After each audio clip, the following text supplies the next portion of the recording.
Praise the Lord. ദൈവത്തിൻ്റെ ധന്യമായ നാമം മഹത്വപ്പെടുമാറാകട്ടെ. റിവൈവൽ മൂവിലേക്ക് നിങ്ങളെല്ലാവരെയും ആത്മാർത്ഥമായി സ്വാഗതം ചെയ്യുന്നു. സർവകൃപാലുവായ ദൈവം നമ്മെല്ലാവരെയും അനുഗ്രഹിക്കുമാറാകട്ടെ. അല്പസമയത്തെ ധ്യാനത്തിന് വേണ്ടി ഉൽപ്പത്തി പുസ്തകം 1-ാം അധ്യായം അതിൻ്റെ 3-ാമത്തെ വചനം വായിക്കാൻ വേണ്ടി ആഗ്രഹിക്കുന്നു.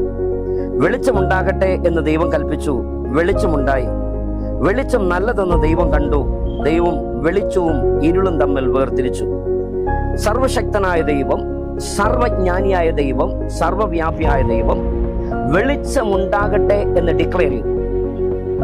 സർവശക്തനായ ദൈവം വെളിച്ചമുണ്ടാകട്ടെ എന്ന് ഡിക്ലെയർ ചെയ്യണമെങ്കിൽ ആ വചനം ശ്രദ്ധിച്ചു വായിക്കുന്ന ഏതൊരു വ്യക്തിക്കും മനസ്സിലാകും, അതുവരെ വെളിച്ചമില്ലാതെ ഇവിടെ ഇരുട്ട് നിറഞ്ഞു നിൽക്കുന്ന ഒരു അന്തരീക്ഷം, ഇരുട്ട് നിറഞ്ഞു നിൽക്കുന്ന ഒരു അന്തരീക്ഷം നമുക്ക് മനസ്സിലാക്കാൻ കഴിയും. ദൈവം പറഞ്ഞു വെളിച്ചമുണ്ടാകട്ടെ. അപ്പോൾ അതിനു മുമ്പുള്ള വചനങ്ങൾ ശ്രദ്ധിച്ചു വായിക്കുകയാണെങ്കിൽ, ആദിയിൽ ദൈവം ആകാശവും ഭൂമിയെ സൃഷ്ടിച്ചു. ആ ഭൂമി പാഴും ശൂന്യമായി തീർന്നു. ആ പാഴും ശൂന്യമായി തീർന്ന ആ ഭൂമിയിൽ ആഴത്തിൽ ഇരുളുണ്ടായിരുന്നു. ആഴത്തിൽ ഇരുളുണ്ടായിരുന്നു. ആ ആഴത്തിൽ ആ ഇരുളിന്റെ മേൽ ദൈവത്തിന്റെ ആത്മാവ് പരിവർത്തിച്ചു കൊണ്ടിരുന്നു. ദൈവത്തിന്റെ ആത്മാവ് ഒരിടത്ത് പരിവർത്തിക്കുവാൻ തുടങ്ങിയാൽ, ദൈവത്തിന്റെ ആത്മാവ് ഒരു വിഷയത്തിൽ ഇടപെടാൻ തുടങ്ങിയാൽ, ആ വിഷയങ്ങളിൽ മാറ്റങ്ങൾ ആരംഭിക്കാൻ തുടങ്ങി എന്നതാണ് അർത്ഥം. എന്റെയും നിങ്ങളുടെയും ജീവിതത്തിൽ എവിടെങ്കിലും പരിശുദ്ധാത്മാവിന് പരിവർത്തിക്കുവാൻ ഇടം കൊടുക്കുകയാണെങ്കിൽ നിശ്ചയമായും മാറ്റങ്ങൾ വരും എന്നത് നിങ്ങൾ മറന്നു പോകരുത്. ദൈവം ആ ഇരുട്ട് നിറഞ്ഞു നിൽക്കുന്ന സാഹചര്യത്തെ നോക്കിയിട്ട് വിളിച്ചു പറയുകയാണ്, വെളിച്ചമുണ്ടാകട്ടെ. ദൈവം പറഞ്ഞ മാത്രയിൽ തന്നെ ഇരുട്ട് മാറി വെളിച്ചമുണ്ടായി എന്ന് പറഞ്ഞാൽ അവസ്ഥ മാറ്റം സംഭവിച്ചു. ഇതുവരെ ഒന്നും തിരിച്ചറിയാൻ കഴിയാതെ, ഒന്നും മനസ്സിലാക്കാൻ കഴിയാതെ, ഒന്നിനൊരു വ്യക്തതയില്ലാതെ, ഒന്നിനും വേണ്ടതുപോലെ ഒരു രൂപരേഖയില്ലാതെ കുഴഞ്ഞു കിടന്ന ഒരു അന്തരീക്ഷം. എന്നാൽ എപ്പോൾ ദൈവം വെളിച്ചമുണ്ടാകട്ടെ എന്ന് പറഞ്ഞോ, അപ്പോൾ മുതൽ കാര്യങ്ങൾ നേരെയാകുവാൻ തുടങ്ങി. ദൈവം സർവജ്ഞാനിയായ ദൈവമായതുകൊണ്ടും ഭൂമിയിൽ സംഭവിക്കേണ്ട സകല വിഷയങ്ങളെ പറ്റിയും ദൈവത്തിന്റെ കയ്യിൽ ഒരു ബ്ലൂ പ്രിന്റ് ഉള്ളത് കൊണ്ട് ദൈവം അതിനെ കണ്ടുകൊണ്ട് ആ പ്രവൃത്തിയുടെ ആരംഭമായി വിളിച്ചു പറയുകയാണ്, വെളിച്ചമുണ്ടാകട്ടെ. അങ്ങനെയാണെങ്കിൽ എന്റെയും നിങ്ങളുടെയും ജീവിതത്തിൽ അതുപോലൊരു പ്രവൃത്തി ഈ വചനത്തിന്റെ അടിസ്ഥാനത്തിൽ നടക്കേണ്ടത് ആവശ്യമാണ്. എന്നെയും നിങ്ങളെയും ഇരുട്ടിൽ ഇരുത്തുക എന്നത് പിശാചിന്റെ പദ്ധതിയാണ്. എന്നെയും നിങ്ങളെയും അവിശ്വാസത്തിൽ കുരുക്കുക എന്നത് പിശാചിന്റെ പദ്ധതിയാണ്. എന്നെയും നിങ്ങളെയും സംശയത്തിന്റെ ഉടമകളാക്കി മാറ്റുക എന്നത് പിശാചിന്റെ പദ്ധതിയാണ്. നമ്മൾ വെളിച്ചം കാണാൻ പാടില്ല. വെളിച്ചത്തിന്റെ അനന്തരഫലമായിരിക്കുന്ന അനുഗ്രഹങ്ങളും നന്മകളും ജീവിതത്തിൽ പ്രാപിക്കാൻ പാടില്ല. ഒന്നുകൂടെ ആഴമായി പറഞ്ഞാൽ, തലമുറകൾ ഉയരാൻ പാടില്ല. ഒരു കുടുംബം അനുഗ്രഹിക്കാൻ പാടില്ല. ഒരു കുടുംബത്തിൽ ദൈവം വെച്ചിരിക്കുന്ന ആശീർവാദങ്ങൾ അതിന്റെ പൂർണ്ണതയിൽ ഒരു കുടുംബത്തിൽ വരാൻ പാടില്ല.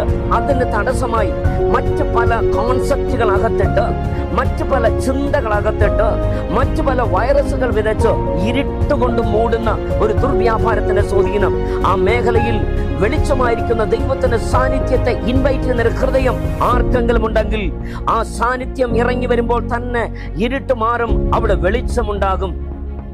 ദൈവം വെളിച്ചമുണ്ടാകട്ടെ എന്ന് പറഞ്ഞപ്പോൾ രണ്ട് വിധമായ വെളിച്ചങ്ങളാണ് ബൈബിളിൽ രേഖപ്പെടുത്തിയിരിക്കുന്നത്. പ്രധാനമായും ഒന്ന്, പകൽ വാഴുവാൻ സൂര്യനെയും രാത്രി വാഴുവാൻ ചന്ദ്രനെയും നക്ഷത്രങ്ങളെയും.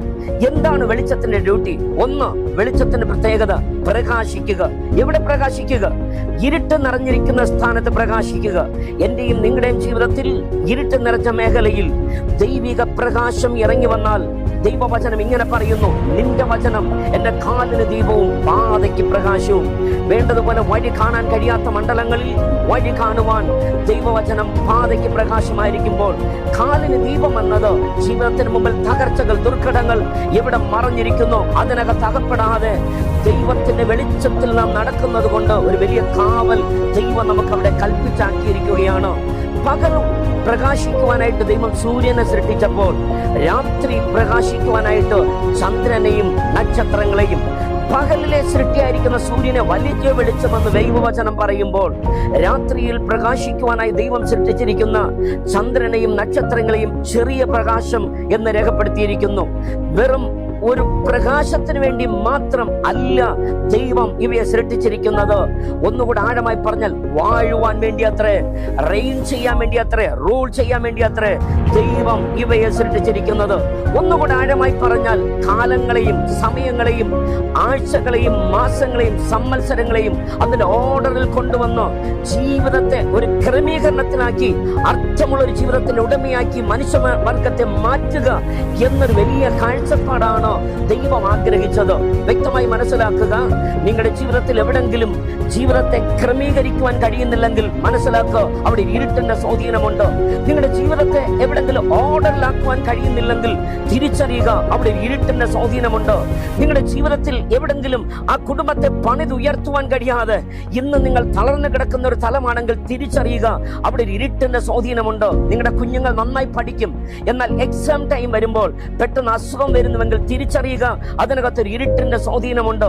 അവർക്ക് നല്ല ടാലന്റുകളുണ്ട്, നല്ല കഴിവുകളുണ്ട്, എന്നാൽ എവിടെങ്കിലും ഉയർന്നു വരേണ്ട സമയമാകുമ്പോൾ ഒന്നുകിൽ രോഗം അല്ലെങ്കിൽ മാനസിക സംഘർഷം, മറ്റേതെങ്കിലും പ്രശ്നങ്ങൾ, ആക്സിഡന്റുകൾ ഇട്ട് അവർക്ക് വരേണ്ട നന്മകളെ തടയുന്നുവെങ്കിൽ തിരിച്ചറിയുക, എവിടെയോ ഇരുട്ടിന്റെ സ്വാധീനം നിങ്ങളുടെ തലമുറയ്ക്ക് എതിരെ പിന്തുടരുന്നുണ്ട്. നിങ്ങളൊരു ഭവനത്തിന് അടിസ്ഥാനമിടുന്നു, അടിസ്ഥാനം ഇട്ട് കഴിഞ്ഞാൽ വർഷങ്ങളായാലും അതിനെ പണിതുയർത്തുവാൻ കഴിയുന്നില്ല. തിരിച്ചറിയുക, എവിടെയോ ഇരുട്ടിന്റെ സ്വാധീനമുണ്ട്.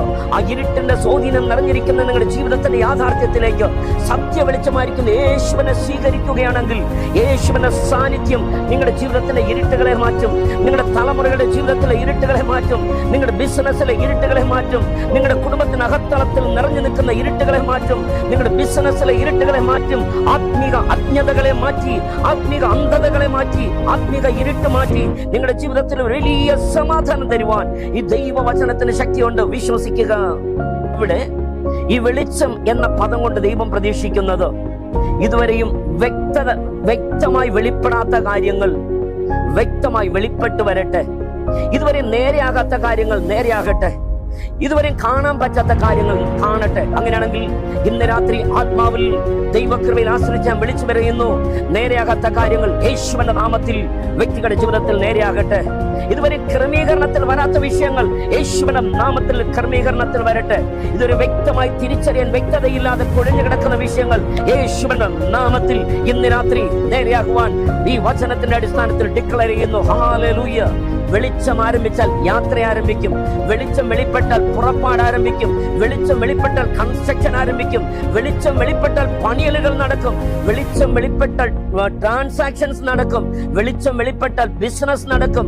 വെളിച്ചം വെളിപ്പെട്ടാൽ ഭൗതിക നന്മകൾ ഉണ്ടാകും. അങ്ങനെയാണെങ്കിൽ ആത്മീക ഭൗതിക നന്മകളാൽ നിറച്ച് ഒരു ജയകരമായ ജീവിതത്തിന് വേണ്ടി ഈ ശബ്ദം കേൾക്കുന്ന സകല കുടുംബങ്ങളെയും സകല വ്യക്തികളെയും ദൈവം ഒരുക്കുമാറാകട്ടെ. ഒരു നിമിഷം കണ്ണുകൾ അടയ്ക്കാം, നമുക്ക് ഒന്നിച്ച് പ്രാർത്ഥിക്കാം. നല്ല പിതാവേ, അവിടുത്തെ പുത്രനായ യേശുവിന്റെ നാമത്തിൽ ഞങ്ങളിപ്പോൾ ഒന്നിച്ച് ദൈവമുഖത്തേക്ക് നോക്കി പ്രാർത്ഥിക്കുന്നു. വെളിച്ചമുണ്ടാകട്ടെ എന്ന് അവിടുന്ന് കൽപ്പിച്ചപ്പോൾ വെളിച്ചമുണ്ടായതുപോലെ ഇന്ന് രാത്രി ഈ ശബ്ദം കേൾക്കുന്ന ഓരോ വ്യക്തികളെ നോക്കി അവിടുന്ന് വിളിച്ചു പറയുന്ന കൃപകൾക്കായി നന്ദി. വെളിച്ചത്തിന്റെ മക്കളായി മാറട്ടെ. ഏതെല്ലാം മേഖലയിൽ ഇവർ ഇരുട്ടിൽ തപ്പി നടക്കുന്നു, ഏതെല്ലാം മേഖലയിൽ അജ്ഞതയിൽ ഉരുണ്ടു കിടക്കുന്നു, അതിനകത്തൊന്ന് ഇവർ പുറത്തു വരുവാൻ ആത്മകണ്ണുകളെ തുറക്കുന്നതിനായി സ്തോത്രം. കർത്താവേ, എവിടെല്ലാം ഇവിടെ ജീവിതം ഡിസോർഡർ ആയിരിക്കുന്നു, യേശുവിന്റെ നാമത്തിൽ അത് നേരെയാകട്ടെ. എവിടെല്ലാം ഒരു പഞ്ച്വാലിറ്റി ഇല്ലാതെ, കൃത്യനിഷ്ഠയില്ലാതെ കർത്താവേ ഇഴഞ്ഞഴിഞ്ഞ് കാര്യങ്ങൾ പോകുന്നു, ആ കാര്യങ്ങൾ നേരെയാകട്ടെ. എത്ര ശ്രമിച്ചിട്ടും ബിസിനസ്സിൽ ഒരു മുന്നേറ്റമില്ലാതെ, കുടുംബ ജീവിതത്തിൽ ഒരു സന്തോഷമില്ലാതെ, ആത്മീക ജീവിതത്തിൽ ഒരു വർധനമില്ലാതെ, ഭൗതികത്തിൽ ഒരു ഉയർച്ചയില്ലാതെ എവിടെല്ലാം കാര്യങ്ങൾ ബ്ലോക്കായി കിടക്കുന്നു, അവിടെ എല്ലാം ഒരു വലിയ മുന്നേറ്റത്തിനായിട്ടോ കർത്താവേ അവിടുത്തെ വെളിച്ചം ഓരോരുത്തരെയും ഭവനത്തിന്റെ ഉള്ളിൽ അവിടുന്ന് വെളിപ്പെടുത്തുന്നതിനായി സ്തോത്രം.